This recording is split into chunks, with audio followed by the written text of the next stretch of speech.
sens. Donc c'est vrai que c'est frustrant. C'est frustrant parce qu'on fait beaucoup d'efforts pour revenir dans ce match et se remettre à une possession.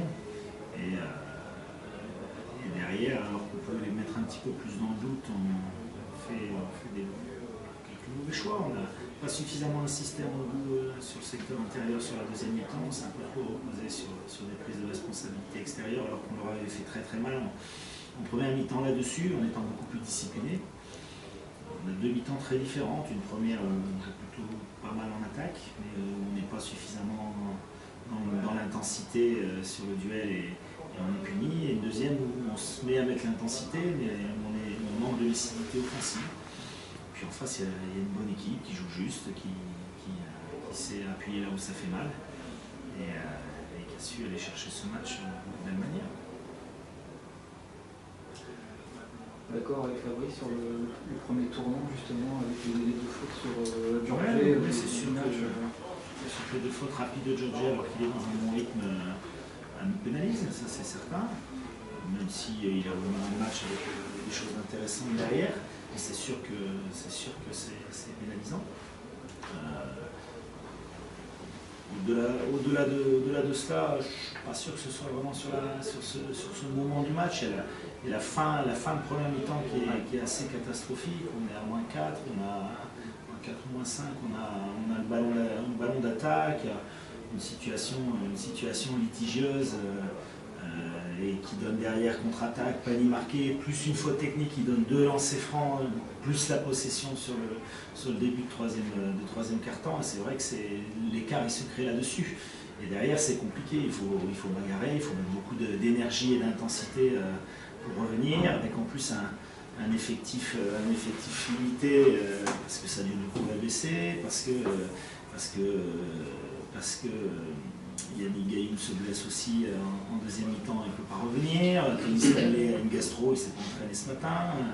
Marc Sayers et Vasco Eftimov sont aussi malades. Donc on n'abordait pas ce match dans les meilleures des conditions. Et c'est vrai qu'il a fallu mettre beaucoup d'énergie sur la deuxième mi-temps pour chercher à revenir, et que ça explique certainement le manque de lucidité sur la fin de match pour peut-être faire basculer dans le bon sens. Fabrice a dit quelque chose de très juste tout à l'heure, c'est un peu le souci de notre saison et ce qui explique beaucoup de choses. Quand on est effectivement en confiance, on est sur des choses positives, et bien, les choses se font avec fluidité, les tirs importants les marquent. Quand on est dans une situation compliquée comme la nôtre où chaque match est important, c'est sûr qu'il y a beaucoup de pression sur les épaules de tout le monde et on est un peu moins fluide. Vous regrettez justement les mauvais choix, justement, pas avoir eu assez d'alternance sur les deux deuxième mi-temps. Oui, bien sûr. C'était quoi? C'est le jeu qu'il a voulu? C'est parce que je pense que d'abord Denain endurcit beaucoup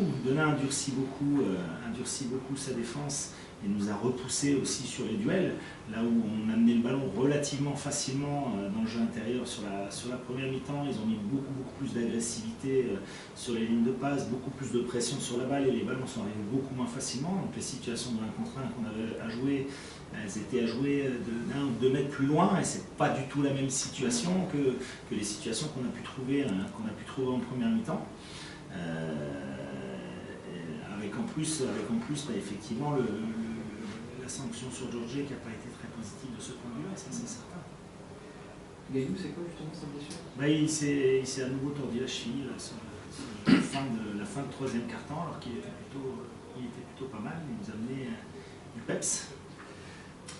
Alors justement, maintenant, comment rebondir derrière ce match? On a un match hyper important à Lille mardi, c'est clair, qui est déjà un match capital.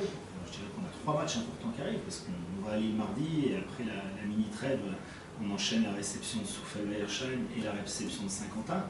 Donc c'est vrai que cette série de 3 matchs, elle est capitale dans notre saison, où on l'aborde bien et on est capable de performer et on va se donner de l'air et certainement peut-être retrouver cette sérénité qui nous manque tellement depuis le début de saison, où c'est pas le cas et ça va être très compliqué jusqu'au bout. À l'entraînement, il rentre les tirs? Oui, c'est ce qui est frustrant. Quand on voit notre pourcentage au lancer franc ce soir, alors qu'on finit quasiment chaque situation d'entraînement avec l'obligation de marquer 80% des lancers pour finir l'entraînement. Généralement, il y a très peu de déchets par rapport à ça. Ce soir, on a 8 sur 17, on laisse 9 points sur la ligne. C'est quand même beaucoup. Je ne parlerai même pas du pourcentage à 3 points. En plus, sur des garçons, on sait quand même la qualité première, hein, que ce soit Austin, que ce soit Tony, que ce soit Marc. C'est vrai que, voilà, mais à nouveau, la sérénité pour un shooter, c'est quelque chose de très important. Ce qui est intéressant ce soir, c'est qu'on a trouvé Marc sur d'autres choses que sur cette adresse à mi-distance. Ça c'est plutôt très positif, parce qu'on a besoin qu'il diversifie aussi son jeu et qu'il ne soit pas que tireur.